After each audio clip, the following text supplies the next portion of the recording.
Saudações, irmãos e amigos da Catedral Evangélica de São Paulo, a primeira igreja presbiteriana de São Paulo. Bem-vindos à nossa escola dominical.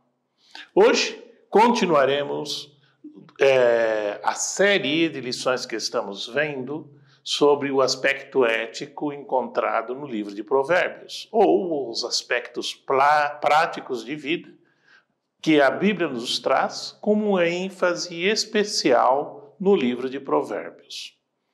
Essa série termina hoje com o título de Discernimento, Crítica em Ação. É a 17ª lição dessa série que estudamos. Espero que tenha sido proveitoso para vocês, assim como foi para mim, e que o Espírito nos ajude no dia de hoje a entender esse último aspecto que nós estaremos explorando nesta série, que é o discernimento. Vamos orar? Senhor Deus e Pai, agradecemos de maneira muito especial pela oportunidade que temos de estudar a Tua Palavra e, através dela, ouvirmos de Ti o que Tu esperas de cada um de nós. Que Teu Espírito tenha livre acesso a todos nós, a começar por mim, para que a Tua verdade seja revelada e gere transformação de vida. Em nome e por amor de Jesus Cristo. Amém. O discernimento, segundo a Bíblia, ele é a capacidade e a habilidade de entender e de ver a verdade na quantidade enorme de fatos, de dados que nós encontramos durante a vida. O discernimento é algo muito importante. E uma parte específica desse discernimento é chamado discernimento espiritual. Mas o discernimento é muito mais amplo. Por exemplo, o discernimento muitas vezes ele é chamado simplesmente de bom senso. Ele é baseado na capacidade nossa de fazer uma crítica aos dados que nós encontramos. Por exemplo, já aconteceu de eu encontrar informação do tipo: veja, o Brasil está pegando fogo, mais de 5 milhões de quilômetros quadrados foram incinerados no último ano. Por exemplo, obviamente, essa informação eu não preciso checar com coisa nenhuma. É obviamente uma informação falsa. O Brasil não tem possibilidade de ter 5 milhões de quilômetros quadrados queimados. Simplesmente porque a área do Brasil é um pouco mais que isso. E, obviamente, o Brasil não está todinho incinerado. Então, essa capacidade de você pegar dados e transformar em informação, isso é chamado de discernimento. Em particular, quando nós tratamos das coisas de Deus, é chamado de discernimento espiritual. E é esse aspecto que nós estaremos explorando um pouquinho no dia de hoje. É importante entender que, por exemplo, em 1 Coríntios 12:10, o apóstolo Paulo menciona claramente o discernimento espiritual como uma dádiva de Deus, como um dom de Deus. Todavia, nós encontramos em diversas outras partes da palavra de Deus, como por exemplo em Tiago 1:5, a obrigação que temos de desenvolver esse discernimento. E isso é importante estar claro, que ao mesmo tempo que ele é um dom, o discernimento, ele também é algo a ser desenvolvido. Portanto, também cabe a nós. Considerando isso, é que eu gostaria de trabalhar essa breve aula que teremos hoje sobre o discernimento ou a crítica em ação. É importante que nós tenhamos claro que nós estamos imersos, e hoje mais do que nunca, numa montanha de dados. Só que dados são coisas jogadas ao léu que precisam ser sistematizadas. Quando elas são sistematizadas, elas deixam de ser dados e passam a ser informação. E essa maneira de juntar esses dados de uma maneira sistemática é que consiste o nosso processo de crescimento e de aprendizado. E como fazer isso? Através do discernimento, para termos cuidado de não incluir nesse sistema dados que são irrelevantes, dados que são falsos e dados que são dúbeis. Então, nós temos que ter esse juízo crítico e veremos como desenvolvermos esse juízo especificamente na questão do discernimento espiritual. Primeiro, eu gostaria de considerar o que não é discernimento. Primeiro, discernimento não é adivinhação. Discernimento espiritual não é adivinhação. Não é do tipo assim, eu acho que. Discernimento não é simplesmente pegar um dado e, baseado em nossos preconceitos, em nosso estômago, como se diz, assumir aquele dado como verdadeiro sem nenhum tipo de crítica. É importante ter claro que não é adivinhação. Segundo ponto, o discernimento espiritual também não é intuição. Muita gente confia muito na sua intuição. Não, eu sinto que... Não é assim. Quando nós falamos de discernimento espiritual, nós estamos falando de algo muito sério, que pode definir a nossa própria vida eterna. É algo muito sério. Então, essa história de que não, a minha intuição diz... Não. A intuição tem um papel, sim, no nosso processo de discernimento, mas não deveria ser a base na qual nós baseamos o nosso discernimento. O discernimento espiritual também não é oportunismo. O que é um oportunismo? Ele se revela de diversas maneiras, mas uma das maneiras mais clássicas é que uma figura em inglês chamada de confirmation bias, que poderia traduzir como a tendência nossa de confirmar nossas próprias ideias pré-concebidas ou preconceitos. Eu, por exemplo, por alguma razão, eu não gosto de alguém. Não gosto do Zezinho.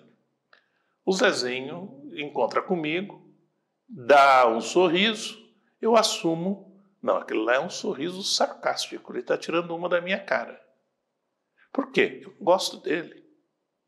Só que aquele mesmo sorriso, se eu gostasse do Zezinho, a hora que ele desse, cara legal, né? Olha como ele me cumprimenta de uma maneira quente, de uma maneira amigável para comigo. Então, essa tendência nossa de utilizar a oportunidade de um dado qualquer para confirmar algo que nós já temos é chamado, como eu disse, esse confirmation bias, ou a tendência que nós temos de confirmação. E é um oportunismo. Mas então, se ele não é adivinhação, não é intuição, não é oportunismo, afinal, o que é o tal do discernimento espiritual? Discernimento espiritual é uma ação crítica do cristão, toma nota, iluminado pelo Espírito Santo, em busca da autenticidade, da verdade, para vivenciar a vontade de Deus nas nossas próprias vidas. É interessante que um aspecto importante de entendermos o discernimento espiritual é que nós o utilizamos para entender a vontade de Deus nas nossas vidas. Ele não nos dá uma autoridade para revelar para os outros exatamente o que Deus está querendo dele. Foi revelado para mim um sonho que você tem que dar 3 pulinhos. Não é assim. Isso não é discernimento espiritual. E esse não é o papel do discernimento espiritual, contar para os outros como é que o relacionamento dele tem que ser. Mas, acima de tudo, é contar para mim como que esse meu desenvolvimento, esse meu relacionamento com Deus deve caminhar. Primeiro, uma ação crítica. Não julgar, mas avaliar fatos. Isso é uma das coisas mais difíceis que nós entendemos.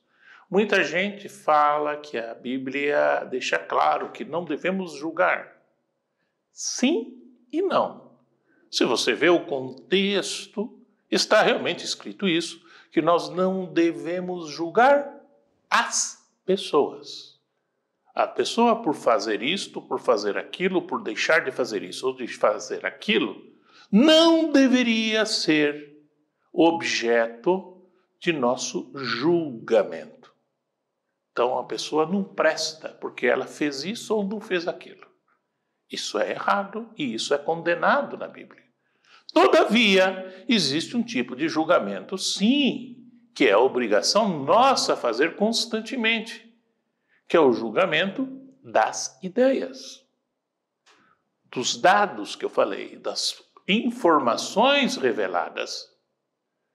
Eu, por exemplo, tenho amigos de anos que eu gosto muito, tenho interação com ele até hoje, mas não concordo com determinada ideia dele. Mas o fato de eu não concordar com a ideia dele não significa que eu tenho que julgar a ele como uma pessoa inepta, como uma pessoa errada. Não, eu não concordo com a ideia dele por essa razão. Esse desenvolvimento dessa racionalidade em cima das ideias é uma forma de julgamento, mas não em cima de pessoas, mas em cima de ideias. Portanto, esse é o primeiro ponto quando nós falamos do discernimento espiritual. É uma ação crítica, sim. Não sobre a pessoa, mas sobre a ideia. Segundo, o que é discernimento espiritual? Também é uma ação do cristão iluminado pelo Espírito Santo.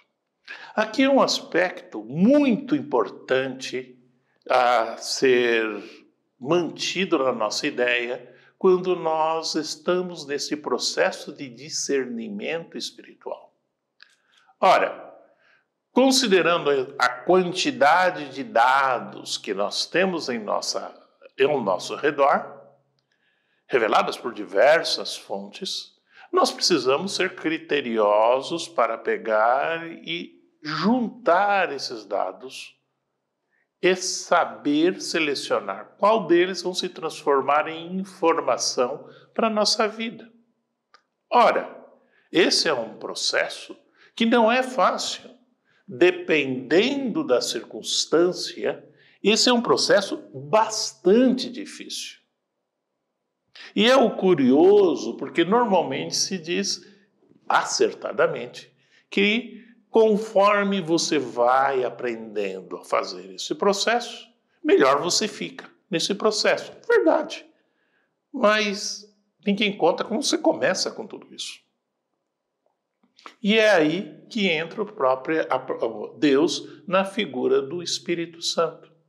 É com Deus em nossas vidas é que nós vamos adquirindo este discernimento como dom e desenvolvido através da nossa vontade de querer ter esse senso desenvolvido.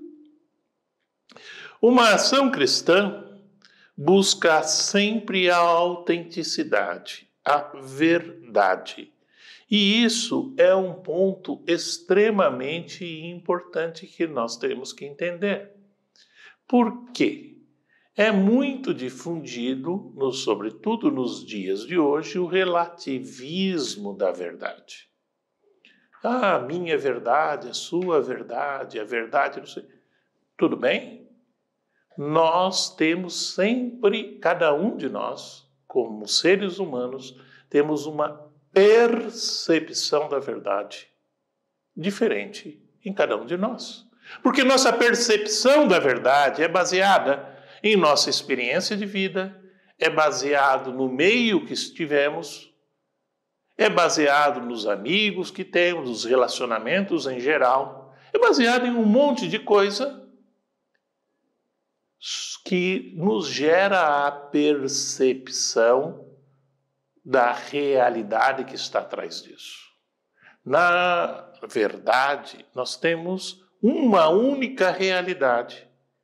A realidade criada pelo próprio Deus. E cada um de nós temos uma imagem diferente dessa mesma realidade.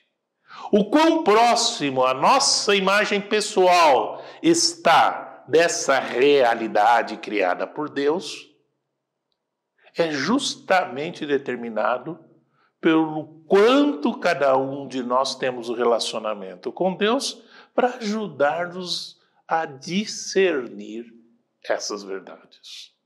Portanto, é importante entender que a verdade é relativa em nível pessoal, mas isso não cancela o fato de que existe sim uma verdade única, criada pelo próprio Deus.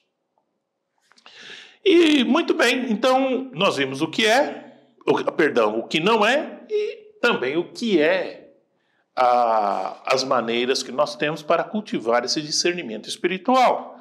Agora tem uma pergunta muito importante, que são os instrumentos para ajudar-nos nesse discernimento. Os instrumentos que Deus nos deixou. Lembra que eu falei? O discernimento pode ser encarado como algo que tem duas partes. Ele é dom de Deus, ou seja, é um presente que Deus nos dá, e ao mesmo tempo esse mesmo Deus nos dá os mandamentos de desenvolvermos este dom. Bom, como poderemos fazer isso? O primeiro e o mais óbvio é a meditação na palavra de Deus. Por que isso? Porque a palavra de Deus é a essência de Deus. No princípio era o Verbo, e o Verbo estava com Deus, e o Verbo era Deus. A palavra de Deus é a essência do próprio Deus. Portanto, na medida que nós meditamos, na medida que nós nos aproximamos desta palavra, mais e mais nós temos condições de ter um discernimento guiado pelo próprio Deus. Porque nós estamos buscando a própria essência de Deus na medida que nós meditamos nas suas palavras. Poderíamos encontrar como texto básico, eu acho bem interessante, em Hebreus 4:12, que diz o seguinte: porque a palavra de Deus é viva e eficaz, e mais cortante do que qualquer espada de dois gumes, e penetra até ao ponto de dividir alma e espírito, juntas e medulas, e é apta para julgar os pensamentos e propósitos do coração. Hebreus 4:12. Diante disso, nós temos vários textos na Bíblia explicando e falando sobre a meditação da palavra de Deus como instrumento para adquirirmos essa capacidade de discernimento. Eu vou citar alguns textos, infelizmente nós não temos tempo para explorar cada um desses textos individualmente, mas eu sugiro que você depois dê uma olhadinha na sua Bíblia em Provérbios, capítulo 1, versos 10 a 19, capítulo 6, 1 a 5, capítulo 10, verso 4, capítulo 11, verso 15, capítulo 12, verso 27, capítulo 20, verso 4, 21, verso 5, 22, 13, 26 até o 27, que são capítulos completos, 26 e 27, 25, 19, 29, 3 e ainda vai. Como vocês percebem, o livro de Provérbios é extremamente rico para mostrar-nos que a meditação na palavra de Deus é um dos instrumentos de Deus para ajudarmos nesse processo de discernimento. Segundo, vida devocional. Parece uma coisa assim maluca, né? Falamos do estudo, da leitura, da meditação. Agora é importante que tenhamos uma vida devocional. O que significa vida devocional? Significa uma vida onde os meus atos são reflexos dessa meditação que eu fiz antes. Porque se eu estudo a palavra de Deus, eu decoro versículo por versículo e mantenho isso de uma maneira compartimentada em minha vida. Não uso isso na minha vida, ela não tem valor nenhum. A palavra de Deus não é uma, entre aspas, ciência para ser aprendida. A palavra de Deus não é um joguinho para ser aprendido. A palavra de Deus só tem significado na medida que você aplica na sua própria vida. Sem aplicação da sua própria vida é igual uma partitura de música. A partitura de música não é música.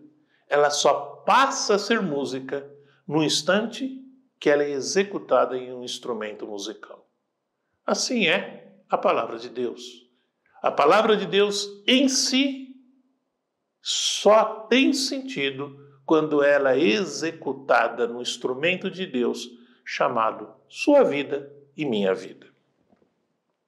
O terceiro instrumento de Deus, citado diversas vezes na Bíblia, para nos aproximarmos de Deus e com isso desenvolvermos essa capacidade de discernimento, é o tal do jejum, o poder da fraqueza. Eu não vou pegar os diversos textos que falam do jejum como um instrumento para desenvolvermos esse discernimento.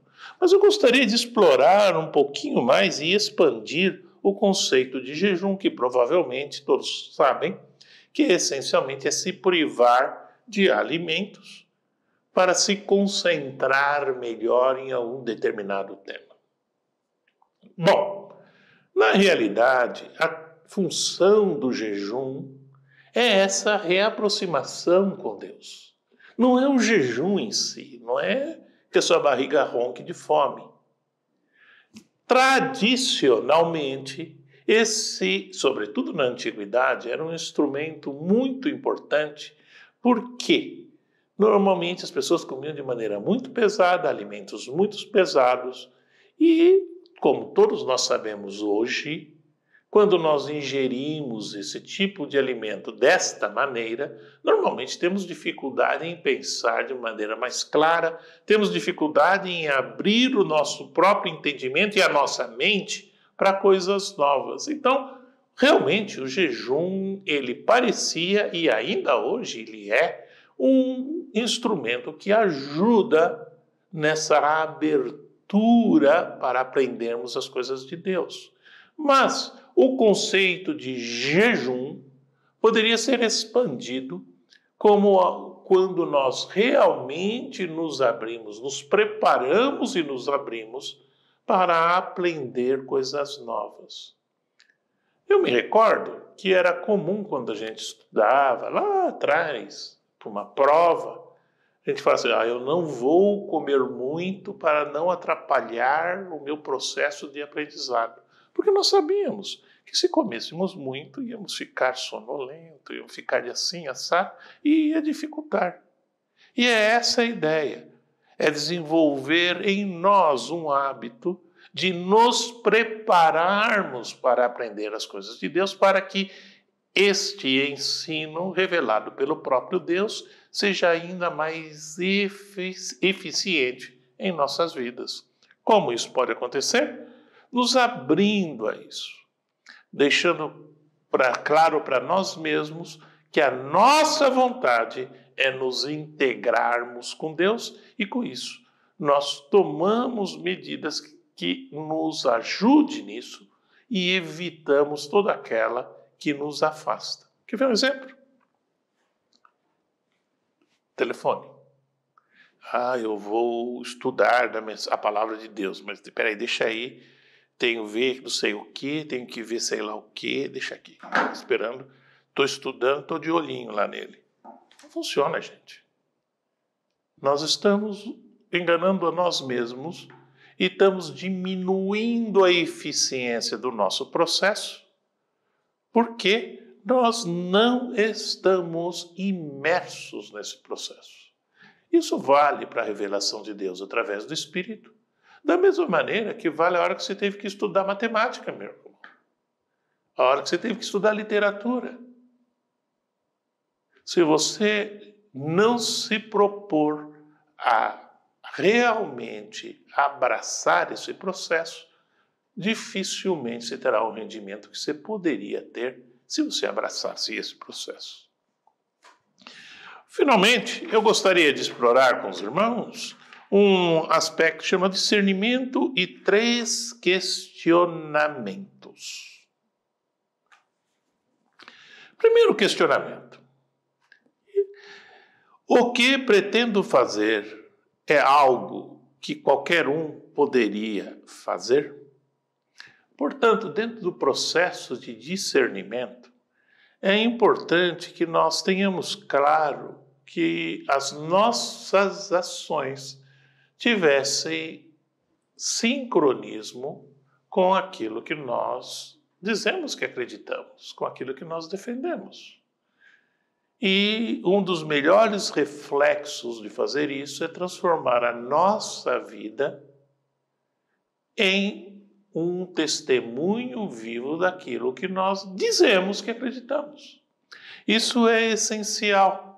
Eu me recordo que esses passos de fazer o questionamento, esse é o primeiro, se é algo que qualquer um poderia fazer, ou se é algo especial que Deus quer que eu faça, que Deus quer que eu haja nesse sentido. Eu me recordo que esse tipo de questionamento é muito importante, até mesmo no ambiente corporativo. Eu trabalhei numa grande multinacional e nós tínhamos nessa multinacional também 3 questionamentos. Qualquer coisa que fizermos, por favor, obedeça 3 questionamentos. Primeiro, é legal? Se não for legal, esquece, não faça. Se é legal, não é algo ilegal, então tudo bem, passou o primeiro. Segundo questionamento, ele é aceitável no nosso código de conduta, na nossa moralidade como corporação? Sim ou não? Não, é aceitável sim. Não é, então esquece. Finalmente, a gente chamava a prova do jornal. Isto que eu estou me propondo a fazer, se amanhã for publicado no jornal e todo mundo vier a saber, eu vou ficar embaraçado, envergonhado com isso ou não? A empresa será prejudicada ou será ajudada? Não, será algo positivo. Então tudo bem, vai e faça. Não, se descobrirem isso, Jesus, vai ser aquilo, um pandemônio. Então não faça. São as regras. E é interessante que o nosso processo de aprendizado deveria ser assim. O nosso processo para desenvolver o discernimento deveria seguir regrinhas nossas mesmo, inspirada pelo próprio Deus, pelo próprio Espírito de Deus, através da palavra dele, para que nós evitássemos a fazer besteiras. Ainda que, conscientemente, nós sabemos que, com todo o nosso cuidado, sim, nós vamos fazer besteiras. Mas, à medida que nós seguimos a orientação de Deus de como criar esse discernimento, nós diminuímos as chances de fazer tais besteiras. Segundo questionamento: haveria problema se outros soubessem que pretendo fazer? Exatamente a mesma coisa. Não parece muito parecido com os princípios dessa empresa que eu trabalhei? Finalmente, o terceiro: eu teria liberdade de orar a este respeito pedindo a ajuda de Deus? Isso que estou me propondo a fazer, a dizer, a agir, eu colocaria diante de Deus sem me envergonhar? Então, na realidade, o discernimento, ele é um processo. Ele é um processo que se inicia com o dom de Deus, com a dádiva de Deus, para abrirmos as nossas cabeças, e é desenvolvido com nossas ações. Dentre essas ações, essencialmente significa aproximarmos de Deus para que a nossa visão, o nosso discernimento, seja moldado de acordo com a própria vontade de Deus, que é o Criador de tudo. Nesse sentido, nós poderíamos desenvolver o discernimento de uma maneira saudável, para que nós tenhamos condições de, nesse monte de dados que nos circula, saber classificar, saber selecionar, saber organizá-los para formar verdades que reflitam a verdade de Deus.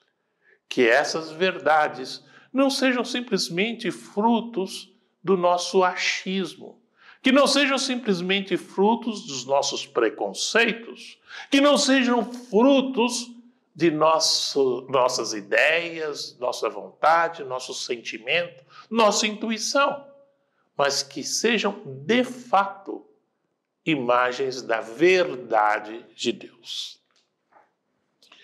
Dessa maneira, meus amigos e meus irmãos, nós terminamos esta breve meditação sobre o desenvolvimento desse discernimento. E, realmente, nós esperamos que esse estudo, essa série de estudos que fizemos e cuja 17ª lição foi esta de hoje, ela tem ajudado a você a desenvolver o seu discernimento. E que, baseado nessa palavra que você aprendeu durante esta série, o seu discernimento fique melhor. E que, espiritualmente, você cresça diante de Deus em graça e sabedoria. Que Deus nos ajude a todos. Senhor Deus, graças te damos pelo privilégio que temos de aprendermos um pouquinho mais da tua palavra. Que teu Espírito continue conosco, para que esta palavra gere frutos, frutos de transformação em nossas vidas, para a tua honra e glória, para a nossa felicidade. Por Jesus. Amém.